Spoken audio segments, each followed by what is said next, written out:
Who better to discuss the impact of COVID on India than one of the oldest and largest industry federations?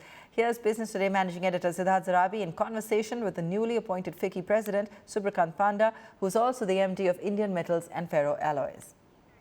The reason I am linking this to COVID is primarily on account of fast changing sort of sentiment over the last 2-3 days this week with respect to COVID and its impact on the Indian economy, Indian business, which has recovered to a large extent from the earlier lockdowns. What's your own sense? My sense at this point in time is that we should not panic. There is a need to be vigilant, which is what is happening. In the sense that the government is on top of things. The health secretary has written to the states and other stakeholders to increase the level of alertness and do genome sequencing so that we are able to pick up any new strains if that were to happen.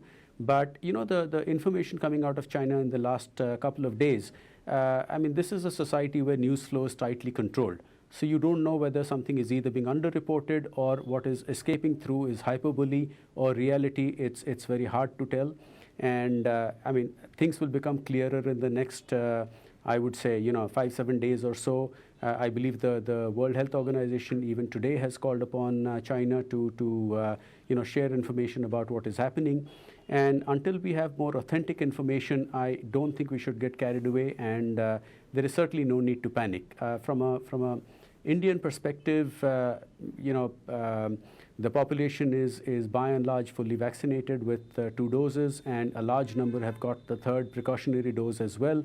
So we are about as well prepared as we can be. And from a business perspective, again, cyclical sectors are, have deleveraged their balance sheets to a large extent. I mean, you have a situation where there is a large reserve of foreign exchange, so that we are, which is being used judiciously, and that's about what we can do. That's a fair assessment. I want you to dwell a little bit more on the preparedness of Indian industry. We saw the first lockdown and how Indian industry rapidly adapted to that. And there are, several lockdowns behind us, the 3rd year of this continuing pandemic. How well is India and Indian businesses specifically prepared to deal with supply chain disruptions? Because that has been something that has spilled over into inflation and caused considerable pain to a certain segment of the Indian economy. So, the point here, as I said, first and foremost, I wouldn't want to speculate that this is something which is actually out of control until we have reason to believe so. Yes, there is, the number of cases are spiking, but we know that to happen. And, more from the point of view of the Chinese people as well as the world, I really hope that this is something which is under control. Because don't forget that, there is a business aspect of it, as I said, that, I mean, if there is a disruption, unfortunately, then, that is something that we can't really afford or want at this point in time. But more than anything else, it is the human cost that has to be kept in mind. But, what is worth pointing out here is that our own track record of how we handled COVID has been far better, both in terms of, whether it was having a lockdown at the beginning when you didn't know what was going on, to a very well-conducted vaccination campaign, and finally a calibrated reopening which balanced lives and livelihoods. And I'm aware of that simply because I headed the COVID task force at FICCI at that point in time. And many of the suggestions we made, including a reopening matrix, was adopted in large parts by the government. In contrast, what you have here is a zero COVID policy which continued to the extent that it caused social unrest, and then you have a step back from zero COVID, which has been somewhat abrupt and which is leading to all these situations. But as I said, let's not speculate, let's not panic. There is a need for for alertness and to be vigilant, which is what the government is doing.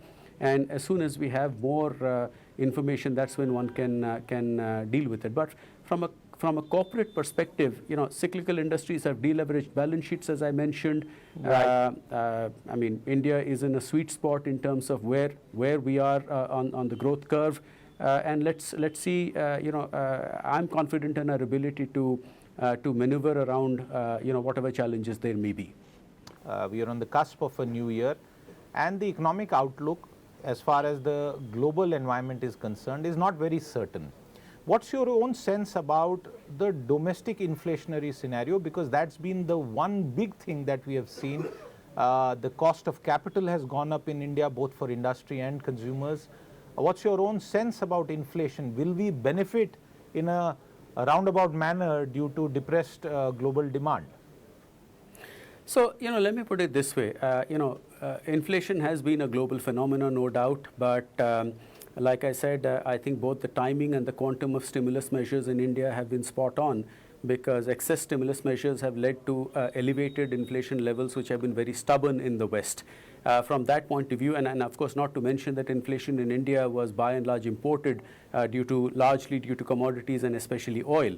So with commodity prices cooling off, there has been a positive impact in terms of inflation cooling off as well. And you now finally see, consumer inflation being within the tolerance band of the central bank. But this is not something that we should declare victory too early. One has to be vigilant in terms of ensuring that it doesn't rear its ugly head again. But having said that, it's important now to prioritize growth because that is very, very critical for us. And India is acknowledged as the rare bright spot in the global firmament, and that got a little brighter with the World Bank upgrading growth forecasts for the current year, FY23. But the challenge, of course, for us is the global slowdown, because the IMF numbers show a significant slowdown in global growth next year, from the present 6% to 3.2% and further slowing down to 2.7%. So that will present challenges. But equally the forecasts for inflation are that from a peak of 8.8% this year, it will cool off to about 6.5% next year and 4.1% in 2024. So this is something. Inflation is something that we have to be alert to.